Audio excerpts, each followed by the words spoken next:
TRS వాళ్ళు ఇతర పార్టీలకు పోయేందుకు టీఆర్ఎస్ పార్టీ ఖాళీ అయ్యేటువంటి ప్రయత్నాలు జరుగుతున్న తరుణంలో నాతోటి కొట్లాడితే నా బిడ్డ దగ్గర కొనరి, నా కొడుకుతోటి కొట్లాడితే నా అల్లుని దగ్గర కొనరని వాళ్ళే అన్ని గ్రూపులు పెట్టుకొని చేస్తున్నట్టు ఇది ఒక నాటకంలా కనబడుతుంది తప్ప ఇంకొకటి ఏం లేదు. చెప్పాల్సిందే, నిన్నెవరో మధ్యవర్తులు వచ్చిరని ఇలా పేపర్లో చూసినాం. తండ్రికి బిడ్డకు మధ్యలో మధ్యవర్తులు ఎందుకు? నేరుగా మాట్లాడుకోవడానికి ఫోన్ ఉంది, ఫామ్ హౌస్ ఉంది.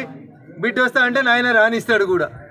ఇవన్నీ కూడా ఈ రాష్ట్రంలో ఉన్నటువంటి సమస్యల్ని పక్కదారి పట్టించి వ్యక్తిగతమైనటువంటి ఎజెండాతోటి వాళ్ళ కుటుంబంలో ఏదో జరుగుతుంది, వాళ్ళే లీడర్లు కావాలనుకొని తండ్రి కొడుకు అల్లుడు వీళ్ళెవరికి నచ్చకపోతే మళ్ళీ కూతురు దగ్గరకు పోయేందుకు ఇంకో కొత్త కుంపటి పెట్టాలన్నట్టు కనబడుతుంది.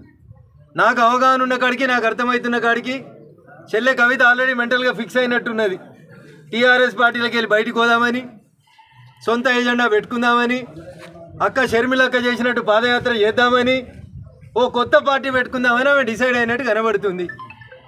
తేదీ ముహూర్తం కూడా నాకు అర్థమైన కాడికి బహుశా జూన్ 2వ తారీఖున కవితమ్మ కొత్త పార్టీ పెట్టవచ్చు. అంతకుమించి కొత్త కనబడేది ఏముంది? ఆడ కొట్లాట ఏముంది? తండ్రి కూతుర్లు, అన్న చెల్లెళ్ళు పక్క రాష్ట్రంలో ఏమైందో చూసినాం, ఈ రాష్ట్రంలో కూడా గదే అవుతుంది.